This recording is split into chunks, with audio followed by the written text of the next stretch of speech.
Oi, gente, bom dia para vocês. Hoje é segunda-feira, dia 19 de maio de 2025. Nós estamos começando uma semana muito quente na seara do Poder Judiciário. O processo do golpe de Estado começa a avançar agora para a audiência das testemunhas apontadas pelos denunciados até agora, né? E nós teremos também, na sequência, o julgamento essa semana da admissibilidade da denúncia contra o chamado Núcleo 3. Quem era o Núcleo 3? Eram 12 pessoas, 11 deles militares de alta patente, coronéis, 2 deles generais, né?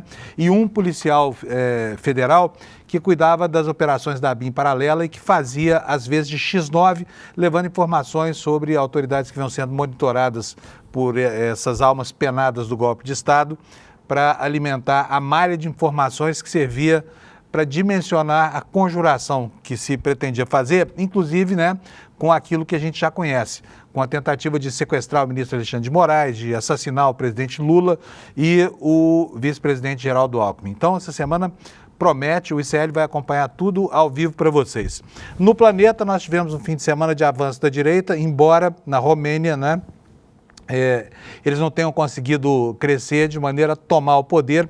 E a mesma coisa aconteceu lá em Portugal, porque o movimento Chega, que é um movimento de extrema-direita, que é comparável aqui ao bolsonarismo no Brasil, ele avançou bastante e sobre teses que nos dizem respeito. Por quê? Porque o foco central desta eleição está sobre a questão da imigração. E como se sabe, né, os brasileiros são o maior contingente de imigrantes de Portugal neste momento da história aqui. É curioso porque Portugal, ao mesmo tempo em que tem uma entrada em massa de povos vindos também do leste da Europa e daqui do outro lado do Atlântico, Portugal vê os seus próprios filhos saindo para tentar trabalhos mais bem remunerados em outros países, como, por exemplo, a Inglaterra e até a vizinha Espanha, que está ali do lado, né? Sempre em funções de subemprego, tá? Mas o país precisa desses jovens, os jovens têm entrado pela imigração, essa onda de xenofobia na Europa acabou despertando uma reação e os portugueses deram um crescimento ao movimento Chega lá, que pela primeira vez na vida supera o Partido Socialista. Quem ganhou a eleição foi o Centro, mas vai ser preciso uma grande ginástica lá para compor um novo governo, porque sozinha a AD não consegue governar, não conseguirá formar um governo para Portugal. Então é isso, essa aqui é a síntese do noticiário. Deixa eu dar bom dia para o meu amigo Alex. Bom dia, Alex, tudo bem, meu filho? Como foi o seu fim de semana de palmeirense? Foi bom? Foi sofrido? Bom dia, Panunzio, bom dia, chat, boa semana para nós. Esse fim de semana foi com muita emoção e o Palmeiras ganhou novamente fora de casa ontem contra o Red Bull Bragantino, 2-1. Foi para acelerar meu coração, Panunzio. 2-1, mas também não era muito difícil, né? Então, o Red Bull Bragantino está em quarto colocado. Então foi um jogo fora de casa que foi meio que o Red Bull Bragantino jogando melhor no início do jogo e no segundo tempo. E o Palmeiras numa virada que eu nem pensava conseguiu essa vitória fora de casa. Então foi um confronto um pouco difícil assim contra o quarto colocado. Bom, o Alex, o que foi que aconteceu no jogo Flamengo e Botafogo, o clássico lá no Rio? Teve gente sendo levada para o presídio de ônibus, é isso? De tanta gente que foi presa? Sim. O empate ficou fora de questão nesse momento. Durante o clássico, no último domingo, entre Botafogo e Flamengo, no total, 102 pessoas foram detidas e levadas à delegacia. Com elas, Panunzio, a Polícia Militar apreendeu uma bomba caseira feita com desodorante. Como funciona isso, Panunzio? Você sabe explicar? Estão fazendo bomba com desodorante? Desodorante? Sim. É isso? Isso, eles anexam no desodorante, na latinha, 2 bombas parecendo aquelas B4 e acionam elas para ter o efeito proporcional e com maior amplitude para causar nisso. Lembrando que durante o jogo, no segundo tempo, ficou paralisado 17 minutos por conta que começou bomba de gás lacrimogênico e então ontem foi o clássico, além desse empate, também teve essas coisas e fora a bomba, Panunzio, foram pegados com a torcida do Botafogo, soco inglês, fogos de artifício, protetores bucais, porretes, toucas ninjas, pedras e outros itens. O povo foi pra guerra, não foi para um jogo de futebol, hein? Sim. Mostra aí essa foto, Alex, por favor. Vamos mostrar aqui que é bomba de desodorante. Não é para você aprender a fazer em casa não, tá bom, gente? Não é Tá pra na dar. tela. Mas olha só que absurdo, né? Até um frasco de desodorante serve como transformado em bomba. Mas qual será que é a capacidade ofensiva de uma coisa como essa? Imagina, deve gerar uma explosão, mas não tem estilhaço, não tem nada, né? Sim. É, isso aí. Bom, meteram 102 na cadeia então, né? O clássico acabou em pancadaria, o jogo foi paralisado, né? Isso. E terminou o jogo? Terminou, né? Terminou. 0-0. 0-0 e muita porrada, né? Sim. O que mais nós Infelizmente. tivemos, Alex, esse fim de semana? Então, para finalizar a rodada do Brasileirão, iniciou no sábado contra o Ceará ganhando de 2-0 do Sport. O Vasco ganhou de 3-0 contra o Fortaleza. O São Paulo ganhou de 2-1 contra o Grêmio. O Bahia ganhou o clássico Bavi por 2-1. O Santos perdeu para o Corinthians por 1-0. Juventude Fluminense 1-1. Flamengo 0, Botafogo 0. Palmeiras 2-1 no Red Bull Bragantino. Cruzeiro 0-0 contra o Atlético Mineiro. E para finalizar tivemos o empate entre Internacional e Mirassol Panunzio. Muito bom, jogo pra caramba teve esse fim de semana então, né? Ô, gente, Sim. deixa eu contar uma história curiosa aqui pra vocês. Olha, nós estamos aqui esquentando a audiência, tá? Você que não gosta de futebol, eu também não gosto não, tá? Não curto muito futebol não, mas eu gosto de também não. saber.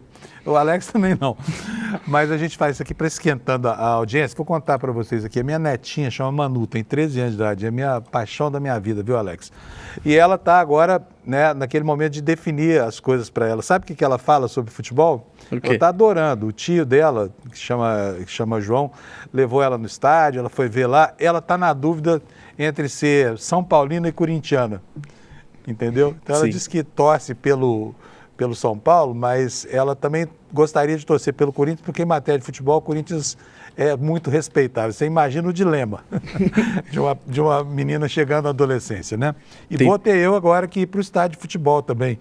Eu fui acho que 2 vezes na vida Sim. para levar minha neta. Tenta fazer ela ser palmeirense ou Panunzio. Ah, vai ser difícil. Vai ser difícil. Alex, tá bom. Bom dia para nós. Que bom programa para nós, né? Vamos Pra nós, continuar? Panunzio. Gente, vamos começar pela previsão do tempo, ver como é que vai estar no Brasil inteiro hoje. Olha, tem alerta de chuvarada, tá? Tem 2 aqui, ó. Lá no litoral do Nordeste, né? No litoral e no Agreste também, de Pernambuco, de Alagoas, de Sergipe, como você está vendo aí no mapa. Nós temos também aqui no norte do estado do Amazonas, aqui outro alerta de chuvarada, olha só. Chuvas intensas aqui em cima, aqui no estado do Pará também, na metade mais a oeste, a mesma coisa. E aqui no litoral do Nordeste nós temos 3 alertas aqui de acumulado de chuva e de chuvas torrenciais. O mapa acabou de mudar aqui, ó, o IMET subiu aqui, ó, mudou aqui as cores, tá vendo? Então, vamos ter chuva em toda essa região aqui e também em toda essa região aqui. A região de Salvador, né, que vinha sendo castigada pela chuva nos últimos dias, ainda chove com chuvas intensas durante o dia de hoje. E no restante do Brasil, o tempo vai estar seco, né? Para o desespero dos agricultores da safrinha, mas enfim, as cidades costumam chamar de ensolarado de tempo bom. Os agricultores ficam, né, assim, apavorados com isso. Vamos para as temperaturas máximas e mínimas? Olha, teremos chuva aqui, ó. Possibilidade de chuva isolada em Porto Alegre, máxima de 23 graus durante o dia de hoje. Em Florianópolis nós teremos 26 graus, em Curitiba 26, nuvens sem chuva. São Paulo, poucas nuvens. Aliás, ontem fez um domingo aqui, hein, gente? Que dia bonito que estava, né? Temperatura chegando a 30 graus, portanto o calor voltando no meiozinho do outono, né? No Rio de Janeiro, 32 graus, já teve a mínima de 20 durante a madrugada. Em Vitória, muitas nuvens, 27 graus. Belo Horizonte com 25 graus, também tempo bonito lá para os mineiros. Na região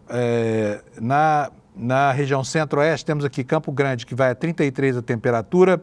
Cuiabá também 33, Goiânia com 29, Brasília com 26 graus, fresquinho lá em Brasília. Eu falei Belo Horizonte, né? 25 graus está aqui de temperatura, acho que já tinha falado.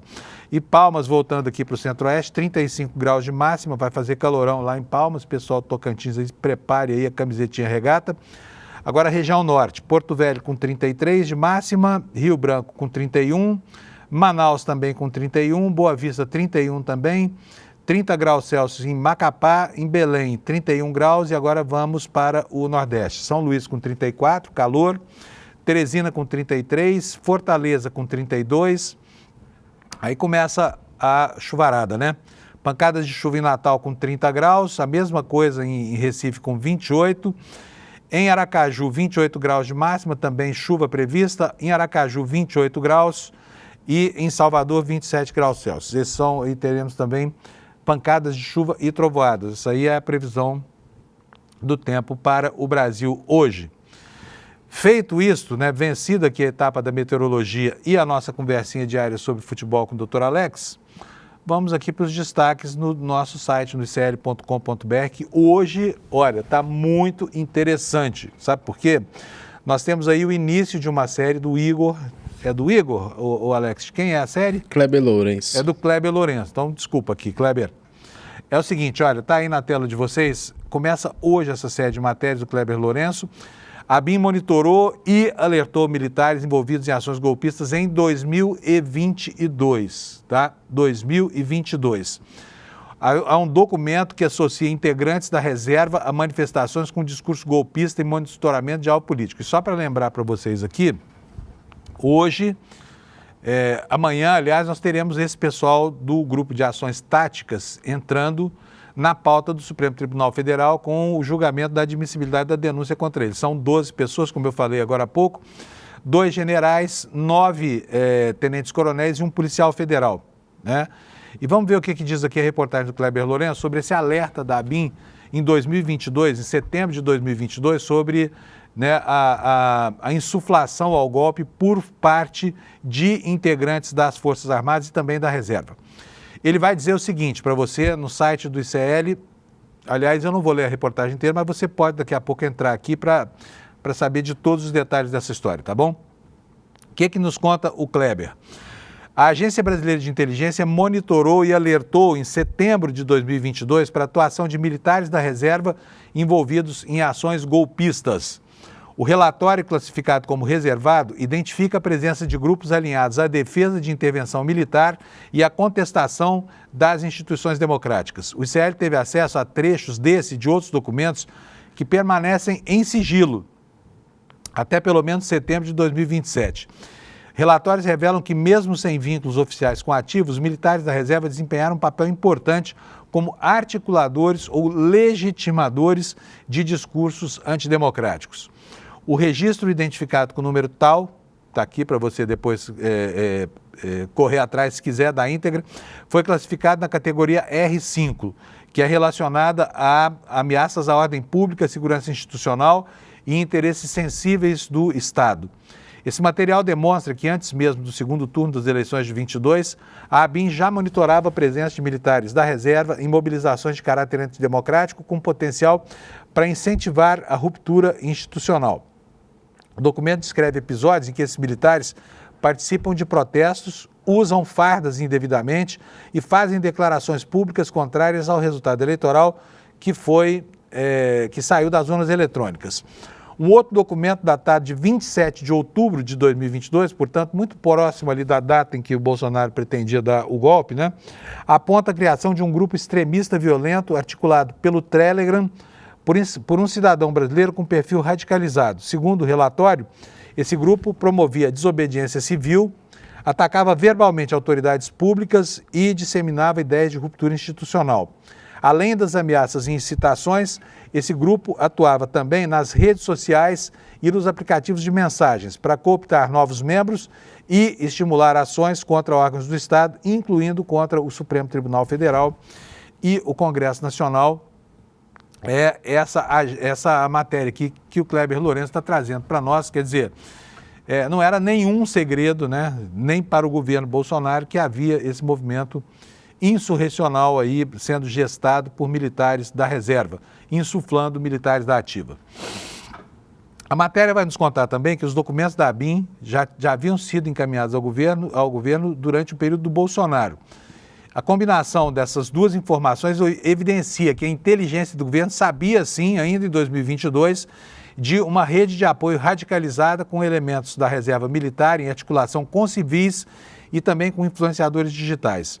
A atuação desses autores foi classificada como uma ameaça direta à segurança institucional. O uso da imagem das Forças Armadas mesmo que por integrantes já fora da ativa, foi considerado estratégico por esses grupos para dar uma aparência de legitimidade aos atos e convocatórios. Vocês se lembram daqueles chamados o Grupo dos 300, que era composto basicamente por oficiais de baixa patente dos Kids Pretos, mas que ia com uniforme protestar lá em Brasília?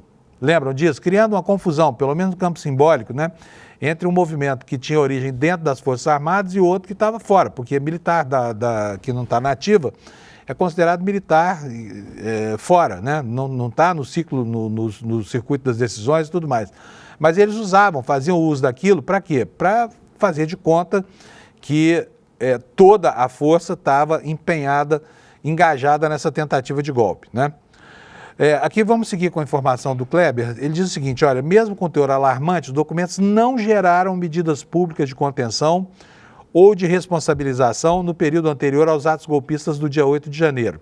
O silêncio institucional, diz aqui o Kleber, à época, contribuiu para o avanço da mobilização que culminaria na invasão dos três poderes, sinalizando um vácuo de autoridade e resposta estatal diante da escalada de discursos e práticas extremistas. Quer dizer, ninguém fez porcaria nenhuma, né?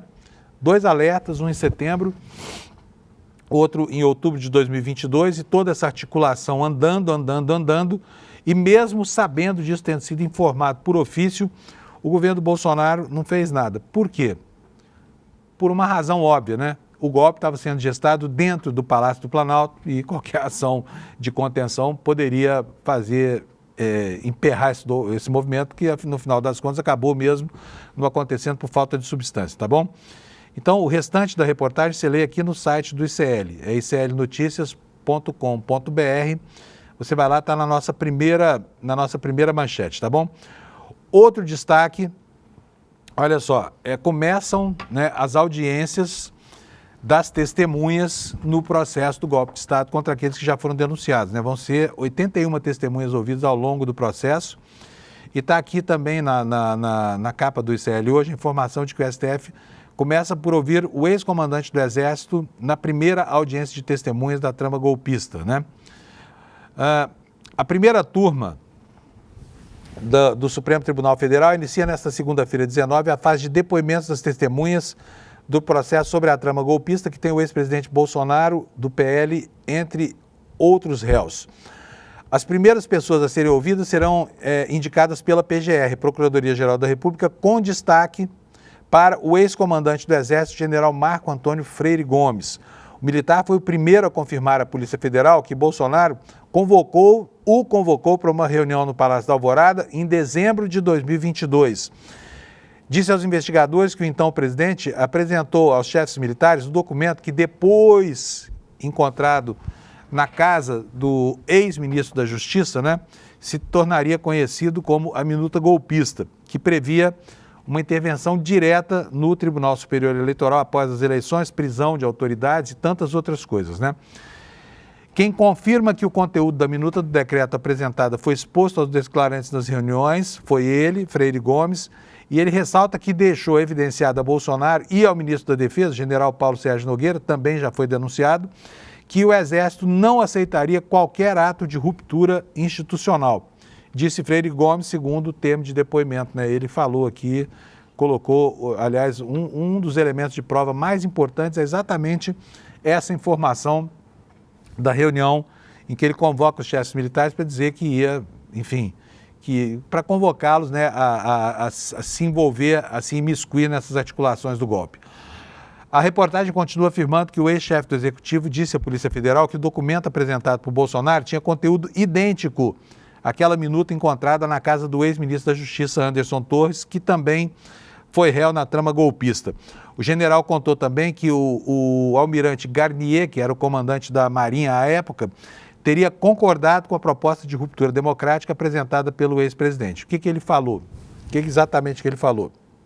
Ele disse o seguinte, que ele e Batista Júnior, que era então o comandante da aeronáutica, afirmaram de forma contundente suas posições contrárias ao conteúdo exposto pelo presidente Bolsonaro, que não teria suporte jurídico para tomar qualquer atitude, que acredita, pelo que se recorda, que o almirante Garnier teria se colocado à disposição do presidente da República, disse o militar, segundo as anotações da Polícia Federal sobre os depoimentos já prestados por esses militares, né? As declarações do ex-comandante do Exército se tornaram conhecidas em março de 2024, quando ele já estava na reserva.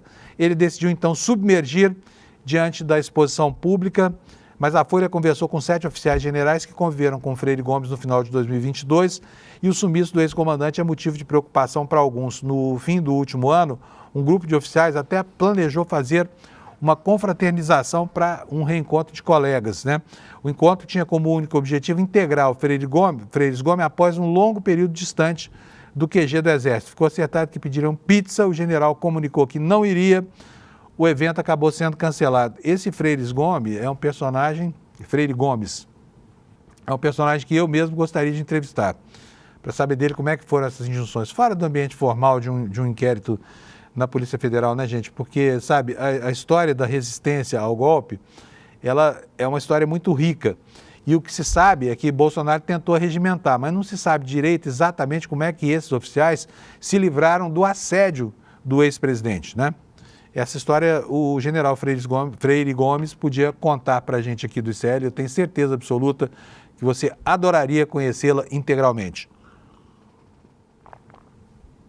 Olha, então, vamos passar para o próximo destaque aqui, porque o noticiário continua ainda na seara do judiciário. Olha só, amanhã, isso não é hoje, tá? Mas a semana vai ser quente, porque hoje começa a oitiva das testemunhas e amanhã tem a denúncia do último grupo, né? Do último grupo das denúncias da Polícia Federal. É o núcleo 3, porque o 4 já foi na semana retrasada. E agora vai ser o núcleo 3, que é o núcleo das ações táticas, né? Então está aqui a manchete para você do ICL. A semana também será marcada pelos depoimentos de testemunhas, como eu falei agora há pouco. Já essas testemunhas são as que foram indicadas pelo núcleo 1 do processo, tá? Deixa eu tirar aqui o banner da nossa campanha. Daqui a pouquinho eu vou falar sobre isso aqui, sobre a nossa pós-graduação e sobre outros eventos que o ICL está promovendo. Mas agora eu vou ler para você aqui as informações sobre o que vai acontecer lá na primeira turma do Supremo amanhã, né?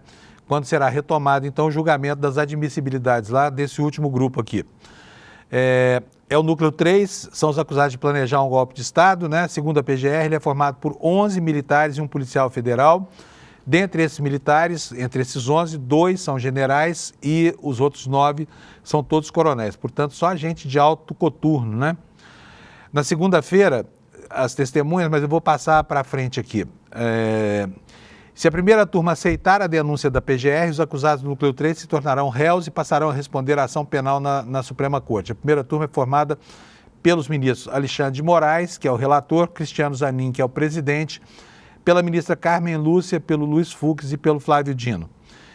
Preciso lembrar aqui que nas duas primeiras sessões de julgamento da admissibilidade das denúncias contra esses grupos do golpe, havia divergências marcantes entre o ministro Luiz Fux e o ministro Alexandre de Moraes. Mas na última reunião, essas divergências desapareceram, não houve divergência nenhuma. Então pode ser que nessa quarta denúncia, nesse quarto julgamento de admissibilidade, as posições dos dois tendam a convergir, né? Porque até o ministro Luiz Fux, que era considerado pelos bolsonaristas como assim, a cereja do bolo do bolsonarismo lá no Supremo Tribunal Federal, refluiu e acabou se aproximando muito mais do relator do que propriamente das hostes bolsonaristas, né? Quem vão ser as pessoas julgadas? Deixa eu perguntar para você, Alex, você tem aí a arte que eu pedi para o Henrique, não? Ou não deu tempo? Tá bom, então vamos lá, então me ajuda aqui. Vamos mostrar o primeiro? Aliás, Henrique, muito obrigado. O Henrique é o nosso artista aqui, eu tiro ele da cama todo dia aqui com uma demanda urgente que eu sempre acho que ele não vai conseguir fazer. Ele acaba conseguindo, né, Alex? Ele sempre acaba conseguindo. Vamos lá, então. Quem são os acusados? Bernardo Romão Corrêa Neto. Deixa eu pegar aqui na minha tela aqui a relação dos crimes que são imputados a esses. Aliás, não, esse não é o Bernardo, esse aqui é o Estevam Caos Teófilo Gaspar de Oliveira. Ele foi comandante de operações terrestres do COTER, né, que durante o governo Bolsonaro, e segundo a Procuradoria-Geral da República, o COTER desempenhava papel estratégico na execução do plano golpista. Mesmo com a recusa de Freire Gomes, Após uma reunião com Bolsonaro, o general Teófilo, esse aí que você está vendo na tela, teria aceitado liderar as tropas terrestres caso o decreto golpista fosse assinado. Newton Diniz Rodrigues é o próximo. Bota para nós, Alex, por favor, esse sujeito aí. Ele era, se não me falha a memória aqui, o comandante dos Kids Pretos ao tempo em que isso aconteceu. Não tenho certeza, vou checar para vocês, tá? Vamos para o próximo. O próximo, o coronel número 3, que está... Aliás, o Newton Diniz era general, tá? Não era coronel, não, generalzão. Esses dois primeiros generais, o Teófilo e o Newton Diniz Rodrigues. Esse que você está vendo aí agora é o Bernardo Romão Correia Neto. Desempenhou um papel ativo na pressão sobre o alto comando do Exército. O próximo também é um coronel, Fabrício Moreira de Bastos. O outro é o Márcio Nunes. Pode passar, por favor, Alex. Esse Márcio Nunes a gente não tem a foto. O Márcio Nunes não tem a foto, então vamos para o próximo, né? É o Márcio Nunes, cuja foto não temos, ele integrava o grupo de WhatsApp chamado DOS, um monte de S's aqui. Esse grupo era administrado pelo Mauro Cid, composto somente por oficiais das forças especiais, e ali rolava conspiração solta, né? Então nós estamos agora em qual? Número 6, não é isso? Cleverson Ney Magalhães. Cleverson Ney Magalhães, é esse que está aí na tela para você. Depois vem o Tenente Coronel Hélio Ferreira Lima, que é esse aí. Depois, Rafael Martins de Oliveira. O próximo é o Tenente Coronel Rodrigo Bezerra de Azevedo, este aí. Ele é cearense, integrou o grupo conhecido como Kids Pretos, participou das chamadas ações coercitivas executadas por membros das forças de segurança alinhados ao plano antidemocrático. O próximo é Ronald Ferreira de Araújo Júnior, esse aí é tenente-coronel, né? E que mais? Depois nós temos o Sérgio Ricardo Cavalieri de Medeiros, que é tenente-coronel também, mas esse aí não é o Sérgio Ricardo, esse aí é já o Vladimir Soares, esse aí é o agente da ABIN, então nós não temos a foto do Sérgio Ricardo Cavalieri, né? Esse aí é o último dos 12, esse sujeito era policial federal, fazia às vezes X9, tocava a ABIN paralela, tá? Fazia monitoramento de autoridades. E todos esses que vocês viram aí, e mais os dois que vocês não viram, foram denunciados por crimes de tentativa de abolição violenta do Estado Democrático de Direito, tentativa de golpe de Estado, envolvimento em organização criminosa armada, dano qualificado, deterioração do patrimônio tombado, tá? Essa turma legal aí que servia ao Bolsonaro com muita galhardia, com muita ênfase, né? Vamos para o próximo destaque ainda aqui do site do ICL, porque, como eu disse para vocês, né, o noticiário está muito quente. Não, agora terminamos aqui com o site do ICL.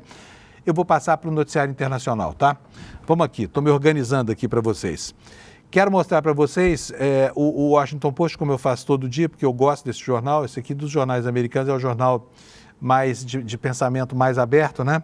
E hoje, lá fora, as informações lá nos Estados Unidos estão girando em torno da descoberta de um tumor de câncer de próstata muito agressivo que foi descoberto no presidente Biden, no ex-presidente Biden, né? Ele, enfim, é uma forma muito agressiva. E o que o jornal está nos contando aqui? Está dizendo que ele foi diagnosticado com essa forma agressiva de câncer de próstata, já tem inclusive metástases no organismo dele. O gabinete do ex-presidente informou que o câncer se espalhou para os ossos. A família Biden está decidindo sobre as opções de tratamento para uma condição que, segundo o gabinete, pode ser controlada, né? Então, está aqui a informação de que o ex-presidente Biden sofre desse câncer, uma notícia que pegou a opinião pública americana de surpresa. Não é a primeira vez que ele tem identificados tumores no seu corpo, tá? Ele já teve um tumor base celular retirado da pele enquanto era presidente dos Estados Unidos, e essa é a segunda intercorrência dele, um homem de saúde frágil, né? E ainda por cima tem toda a questão, né, que preocupa a opinião pública americana sobre a lucidez ou não do Biden, que no final do governo parecia completamente confuso, chamou a Kamala Harris de Donald Trump no debate, tadinho dele. Enfim, olha só, o Trump, tem coisas que até Deus duvida, né? Veja só, o Trump ordenou, está no Washington Post, tá, gente, que o governo pare de aplicar regras da quais ele, Trump, não gosta. É o reizinho. É o reizinho, né? Críticos dizem que o governo está infringindo a lei, ignorando o processo de regulamentação seguido há muito tempo pelos presidentes de ambos os partidos. Vamos ver do que trata essa informação aqui? Vou abrir aqui numa guia nova, né? Mas é demais o cara dizer, olha, está proibido de fazer qualquer coisa que eu não goste aqui no governo. Trump ordena que o governo pare de aplicar regras das quais ele não gosta. Críticos dizem que o governo está infringindo lei. Vamos ver o que é isso aqui, gente? Olha só. No Departamento de Transportes, a aplicação das regras de segurança de oleodutos caiu a níveis sem precedentes desde a posse do ex-presidente Donald Trump.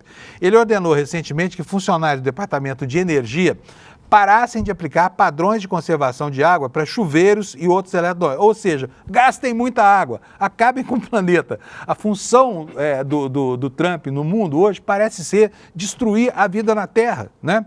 Afinal de contas, eles têm que subsidiar lá o projeto de vida em Marte, que é uma utopia frenética da cabeça desse Elon Musk maluco, que está tirando bilhões e bilhões de dólares da NASA por conta dessa utopia, que não vai se cumprir, tá? Eu aposto com você. Quer apostar que não vai ter viagem para Marte nenhuma? Ela não tem nenhum sentido. E aí fica a pergunta, né? Para justificar essas coisas, para destruir o planeta Terra, sabe? Mas vamos lá, vamos ver o que o Trump fez aqui. Ele não quer que ninguém faça coisas que ele não gosta. Então, vamos ver o que é. Em todo governo, o governo Trump está tentando, ou seja, em todo o ambiente, toda a administração, o governo Trump está tentando uma nova tática para destruir regras políticas federais que o presidente não gosta. Simplesmente parar de aplicá-las, diz aqui o Washington Post. O que o jornal afirma? Olha, o esforço consciente para desacelerar a fiscalização em tão ampla escala é algo que nunca vimos em governos anteriores, disse Donald Kettle, que é professor emérito da Escola de Políticas Públicas da Universidade de Maryland. Segundo ele, isso equivale a uma afirmação dramática do poder e da autoridade presidencial. Esse relato dos esforços do governo Trump para reduzir a aplicação de muitas leis baseia-se em entrevistas com mais de meia dúzia de funcionários federais de 7 agências, bem como na análise de documentos internos e dados federais. Os funcionários falaram sob condição de anonimato. Por quê? Porque tem medo de retaliação. Então, lá nos Estados Unidos, a ordem é a seguinte, olha, pessoal, quem aplicar uma ordem que eu não gosto aí está ferrado comigo, viu? Ai, meu Deus do céu, só faltava isso, né? Tem um sujeito tão autocentrado assim que só olha para o próprio umbigo quanto esse Donald Trump, né? O reizinho lá dos Estados Unidos, o reizola lá nos Estados Unidos. Então tá aqui a anotação do Washington Post, tá?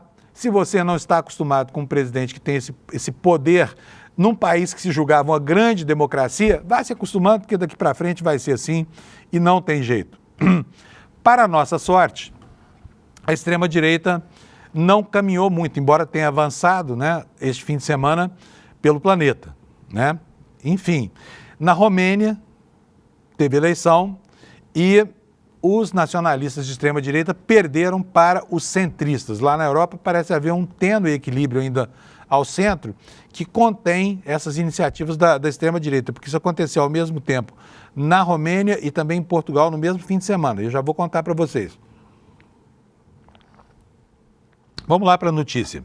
Os analistas chamaram a eleição presidencial de a mais importante do país desde a queda do comunismo em 1989. E o que aconteceu lá em Bucareste? Um prefeito de centro, pró-europeu de Bucareste, derrotou um eurocético de direita no domingo, em uma ação presidencial que analistas chamaram de a mais importante da Romênia desde 89. O que vocês fizeram foi extraordinário, disse Nicosur Dan, a multidão reunida em torno da sede da campanha em Bucareste na manhã de segunda-feira, né? Manhã de hoje. Vocês enfrentaram toda a onda de ódio, essa é uma vitória de vocês. Em seguida, ele dirigiu-se ao oponente, que deve ser uma espécie de Bolsonaro de lá, o nacionalista Giorgi Simeon, dizendo o seguinte, olha, àquele que perdeu hoje, temos que nos unir. Também lhe ofereço o meu respeito.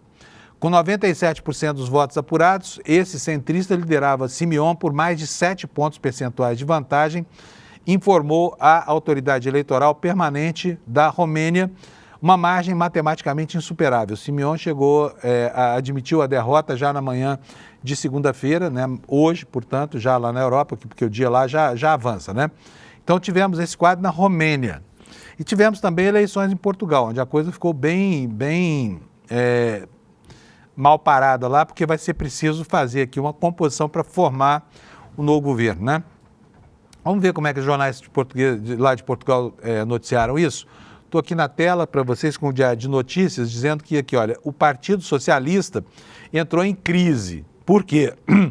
Porque o socialismo português, socialismo democrático, foi derrotado nesta eleição pelo movimento Chega, que é de extrema-direita. Só não houve uma vitória do Chega porque os centristas de Portugal também conseguiram um bom desempenho, né? Mas houve um avanço importante, com 8 cadeiras a mais para os nacionalistas de direita, né? Vamos ver o que diz aqui o Diário de Notícias sobre a eleição de ontem, né? E aqui, repare bem o seguinte, a questão fulcral nessa eleição, o ponto central dessa eleição foi justamente a imigração, e isso nos diz respeito. Por isso, o Diário de Notícias faz uma análise aqui sobre os reflexos dessa guinada à direita em Portugal sobre a imigração. Está aí a manchete para vocês, Portugal virou à direita, o que isso significa para os imigrantes, né? Por causa dos brasileiros que vivem lá. Na prática, diz o jornal, significa que tanto o governo quanto os principais partidos podem ter mais dificuldade na aprovação de projetos no parlamento relacionados com a imigração. A reportagem do Diário de Notícias diz o seguinte: a eleição deste domingo em Portugal veio consolidar que o país virou à direita. A coligação do atual governo foi a mais votada e teve 86 deputados, mais o segundo lugar, por enquanto, ainda empatado entre o Partido Socialista e o Chega, que passou de 50 para pelo menos 58 deputados, né, e terá um desempate agora com os votos de fora de Portugal, que ainda não estão sendo apurados. Portanto, a eleição muito apertada lá entre os dois concorrentes de menor votação. Aliás, votação muito expressiva, né? 50 e 58 deputados é muita coisa. O que diz aqui a matéria? Do lado do governo, a atual política de imigração deverá ser mantida, mas com reforço no combate à imigração sem visto. O programa eleitoral do PSD possui várias medidas nesse sentido e uma outra proposta como consequência direta entre os brasileiros que vivem no país é aumentar o tempo de moradia para obter a nacionalidade portuguesa. Apesar de não constar o tempo do programa, o Diário de Notícias Brasil, né, edição aqui para o Brasil do jornal, sabe que o governo planeja subir de 5 para 10 anos o plano de residência, o tempo de residência no país, antes da solicitação da nacionalidade portuguesa. Uma proposta semelhante está no programa do Chega e da Iniciativa Liberal, o que garante uma aprovação desse projeto no parlamento. Ao mesmo tempo, o Diário de Notícias sabe que o objetivo é manter uma imigração com regras e humanismo. E sabe por quê, gente? Porque Portugal precisa dessa imigração, tá? Enquanto os estrangeiros acorrem a Portugal para tentar ter uma vida minimamente digna, os portugueses acorrem a países da Europa como a Inglaterra e a Espanha, eu já falei isso lá no comecinho do programa, para obter empregos mais qualificados ou de melhor remuneração, né? Visto que Portugal, a despeito de tudo que aconteceu nos últimos anos, de descoberta desse pequeno paraíso atlântico, Portugal ainda é a menor economia da Europa, né? A reportagem do Diário de Notícias diz o seguinte, olha, pelo sistema político do país, quem vai decidir o governo será o presidente, que analisará os resultados eleitorais. Assim como na legislatura passada, o cenário mais provável é que seja formado o governo mesmo sem maioria.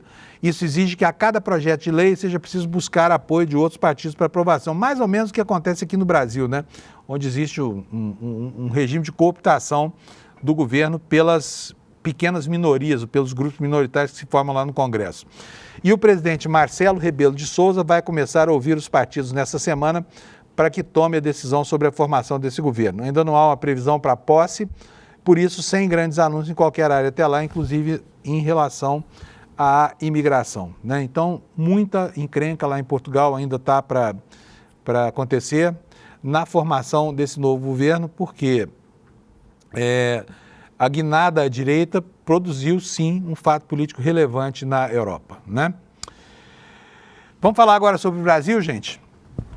Olha, orçamento secreto, né? Um assunto tão antigo e tão desgastante, mas é um assunto que persiste no noticiário. E olha, tudo que os deputados parecem não querer é realmente a transparência, né? E eles estão lá manobrando, manobra daqui, manobra dali, o ministro Flávio Dino cerca de cá, eles acabam inventando uma outra coisa de lá, que é cercar de novo, enfim, é um joguinho de gato e rato que está longe de terminar. E o UOL hoje está trazendo no Prime uma matéria sobre outra tentativa de driblar, né, essa proibição da não rastreabilidade, da não transparência que o ministro Flávio Dino tenta impedir, mas as ONGs agora é que são o caminho para a malversação de dinheiro público num conluio entre deputados picaretas e entidades vigaristas, que é o que acontece, tá bom? E tem entidade de tudo quanto é de castração de cachorros, olha, 274 milhões em emenda, 274 milhões, gente. Um quarto de bilhão, mais de um quarto de bilhão de reais para essas vigarices aqui, patrocinadas por deputados pilantras, que é o que está acontecendo. Olha, essa aqui é a manchete do UOL. Políticos driblam o Supremo e a farra das ONGs se recicla com 274 milhões em emendas, né? Vamos ver o que é isso aqui? 7 ONGs, 7, sem histórico de projetos relevantes com verbas federais, saíram do anonimato porque foram contempladas apenas no semestre passado com esses 274 milhões de reais. Elas são 19 do Rio e 2 do Amapá. E são 21 ONGs e 21 parlamentares, tá?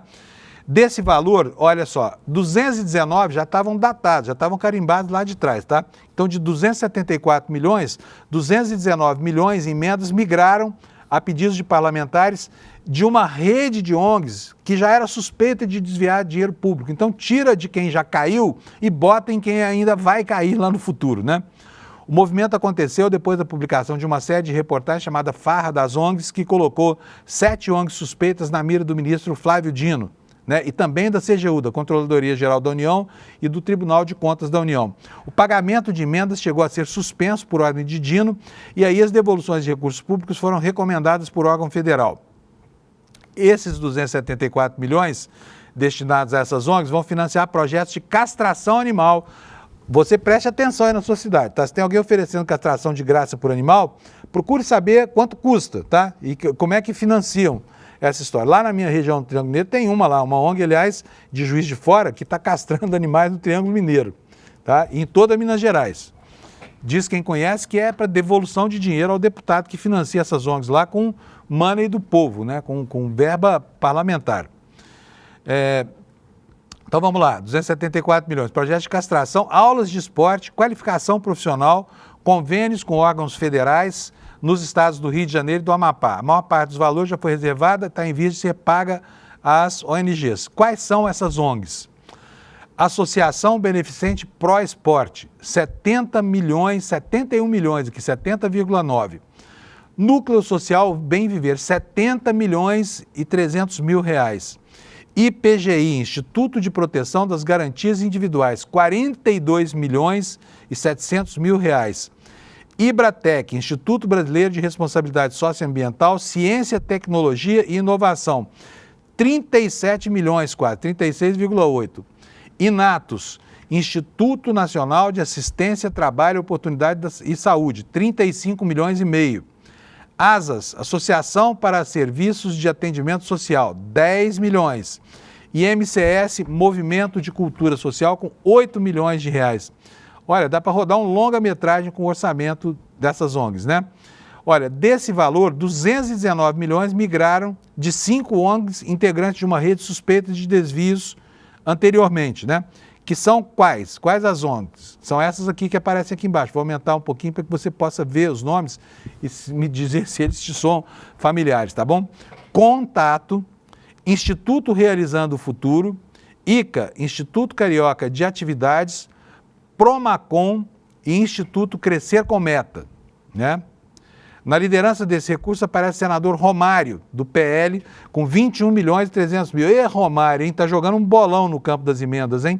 Na lista há nomes da direita como os deputados Sóstenes Cavalcante, você conhece, né? Esse é o cara do projeto de anistia do Bolsonaro, e Otônio de Paula, MDB, que foi mega bolsonarista e depois agora está apoiando o presidente Lula aí. Então, mas todos esses são de direita. Da esquerda também tem gente, olha, Dimas Gadelha, do PT. Do Centrão tem Dani Cunha, você conhece, quem que é? É filha do Eduardo Cunha, né? Tem os genes do pai. E é isso, são essas aqui. A matéria prossegue aqui, migração milionária entre ONGs. O novo grupo de ONGs tem integrantes que são ou foram ligados recentemente às entidades suspeitas de desvios de verba federal reveladas pela sede de reportagem Farra das ONGs. Um outro fator reforça esse elo. O equivalente a 80% do total de 274 milhões em emendas migrou do ano passado dessas ONGs suspeitas para as outras. Aqui tem um diagrama aqui, olha, como é que esse dinheirama foi, ó. Da Contato para o Inatos migraram 13 milhões, da Realizando o Futuro, uma parte foi para Inatos, outra foi para a ABEP, quer dizer, existe uma malha que vai se comunicando aí, como a gente pode bem ver nesse gráfico que ilustra a matéria da Folha de São Paulo, né? Portanto, está aí, a pilantragem continua rodando solta lá em Brasília e a despeito, inclusive, né, das tentativas do Supremo Tribunal Federal de moralizar um pouco essa pouca vergonha, essa baixaria lá em Brasília, como a gente vai ver, né, nessa matéria do Estadão que eu selecionei aqui para vocês. Olha, decisões do Supremo contra parlamentares cresceram 20 vezes desde 2005, tá? E o Congresso tenta reagir a isso. Por quê? O Congresso acha que a defesa corporativa é muito mais importante que a moralização da atividade política, né? O que acontece aqui que o Estadão relata para a gente aqui, matéria do Hugo Renaud. Diz o seguinte, olha, número de ações da Corte com impacto direto sobre os mandatos saltou de 36 em 88 para 2004 e mais de 700 até 2025. Casos como o de Alexandre Ramagem e Carla Zambelli reacendem o embate entre os poderes, acelerando julgamentos para limitar o poder. Aliás, a propósito disso, deixa eu dar, antes de terminar de ler essa reportagem aqui, uma outra informação. Os advogados da Carla Zambelli estão dizendo que vão recorrer para que ela cumpra em casa, né, o seu período de reclusão de 10 anos que foi condenada aí. Carla Zambelli está tão ferrada, abandonada pelo bolsonarismo, foi condenada agora. Agora, como sempre acontece com o pessoal da extrema-direita, quando chega a bronca, quando chega a conta pelas malfeitorias que fez, aí eles adoecem. Já reparou? Carla Zambelli declarou semana passada que com certeza não sobreviverá à prisão. Ela morreria na prisão. Outro dia estava aí correndo pelas ruas de São Paulo, arma em punho na eleição, atrás de um jornalista negro. Vocês se lembram disso? E ali não tinha morte de nada. Ela estava super capaz de fazer qualquer bobagem, né? Tanto que fez. Não foi por isso que foi condenada, tá? Por isso ainda nem foi julgada, mas ela foi condenada por quê? Porque contratou Walter Delgatti, que é aquele hacker, né, de Araraquara, para invadir o CNJ e forjar uma brincadeira tão estúpida. Essa Carla Zambelli é de uma inteligência que me cativa, que me fascina, sabe? Para que fazer aquilo? Ela vai pegar 10 anos de cadeia por causa de uma palhaçada como essa que fez aqui, no afã de desmoralizar a justiça eleitoral, que não tinha mácula. Não tinha mácula, por isso ela foi lá tentar criar uma mácula para a justiça eleitoral e se ferrou, vai ficar 10 anos de cadeia. Agora está dizendo que vai morrer. Né? A mesma coisa com o Bolsonaro. Ai, vou morrer, estou velho demais, vou completar 70 anos, vou ficar 30 na cadeia, não sai de lá antes de morrer. Eles adoecem, a saúde fica frágil, eles não suportam, não toleram, não podem ouvir um juiz dar uma sentença dura para os crimes que cometeram, que eles ficam dodói. E é tudo doença grave, viu, gente? Todo mundo muito doente. Eu fico até consternado e desejo mesmo que as cadeias brasileiras tenham médicos e enfermeiros suficientes para tratar dessa gente lá. Porque eles vão precisar, afinal de contas, eles vão envelhecer na cadeia mesmo, né? Carla Zambelli, 10 anos na cadeia. Vamos fazer a conta? Cumprido 1/6 da pena. Quanto é 1/6 de 10? São quase 2 anos. Vai ser uma refrega muito boa. Ela vai sair de lá ressocializada. Vai parar com a vida de crimes, vai parar com as assacações contra a justiça eleitoral, vai parar com as articulações de golpe, vai parar de desmoralizar o Brasil lá fora, né? Vai parar de perseguir gente na rua armada no dia da eleição, quando não pode. Então será um trabalho de ressocialização e eu sinceramente espero, e acho que vocês também esperam, que ela tenha boa saúde para gozar desse período de internação no Spa Puda, lá em Brasília. Tá bom, gente? E fico aqui com o coração enternecido com tanta doença do bolsonarismo. Sugiro a eles, inclusive, que tomem vacinas que podem prevenir certos quadros de maior gravidade, tá bom? Olha, ainda falando sobre emendas PIX, depois de tirar esse sarro aqui da Carla Zambelli, gente, eu fico pensando no constrangimento de um advogado desse, chegar uma mulher saudável daquela, o advogado chegar para o ministro e falar, ô, Xandão, a minha cliente não vai resistir, viu? Ela vai morrer na cadeia, tá? Aham. Mas vamos lá, tem tanta gente saindo da cadeia, né, Collor, por exemplo, sabe? foi preciso que o Collor fosse condenado à cadeia, fosse preso, né, ainda que por poucas horas, para que a gente soubesse que realmente o cara era doido da cabeça, que o homem que congelou a poupança de todo mundo no Brasil tem transtorno bipolar e outros males, né? Sofre de crise de ansiedade e tudo mais. Então foi preciso primeiro, porque ele era um atleta, ele corria com as camisetas, né, alusivas a temas escalafobéticos lá quando era presidente da República, andava de jet ski, sempre teve uma saúde, e agora velhinho já, né, indo enfim, para o seu ocaso, ele está acometido por uma série de doenças psiquiátricas que o país nunca pôde conhecer ao tempo em que ele era presidente da República. Mas vamos lá, vamos seguir aqui com o noticiário. Flávio Dino, o que tem o Flávio Dino? Olha só, 27 de junho, ele marcou a audiência, tem aqui a data já, a audiência sobre as emendas PIX e as emendas de bancada. O Flávio Dino tem sido um herói nacional a enfrentar a nata da escumalha do Congresso Nacional com essa história de não rastrear dinheiro liberado por lá, que mantém, entre outras coisas, malhas de picaretas como essa que eu mostrei aqui agora há pouco, né? Das ONGs, que está lá no UOL hoje. A matéria diz o seguinte: o ministro Flávio Dino do Supremo determinou a realização de uma audiência pública no dia 27 de junho sobre as emendas PIX e as emendas de bancada, que são consideradas uma espécie de espólio do orçamento secreto. O ministro quer ouvir os argumentos tecnicamente qualificados e especializados que possam embasar a Corte na análise das ações que questionam tais emendas. Os processos questionam não só a transparência e a rastreabilidade, mas também a própria validade dessas emendas. O tema das emendas parlamentares e sua impositividade reveste de inegável relevância do ponto de vista social, econômico e jurídico. Trata-se de discussão que envolve a interpretação de postulado da separação dos poderes, princípio fundamental da República e cláusula pétrea, assim como o direito fundamental ao devido processo orçamentário e do conjunto de normas que compõem a chamada Constituição Financeira, anotou o ministro em um despacho assinado ontem, domingo, né?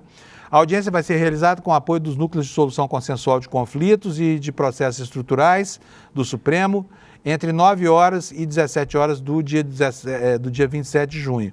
E a gente espera que essas audiências reafirmem aquilo que todo mundo já sabe e que fica a cada dia mais evidente, né, em relação aos propósitos, ao que serve esse orçamento secreto, né?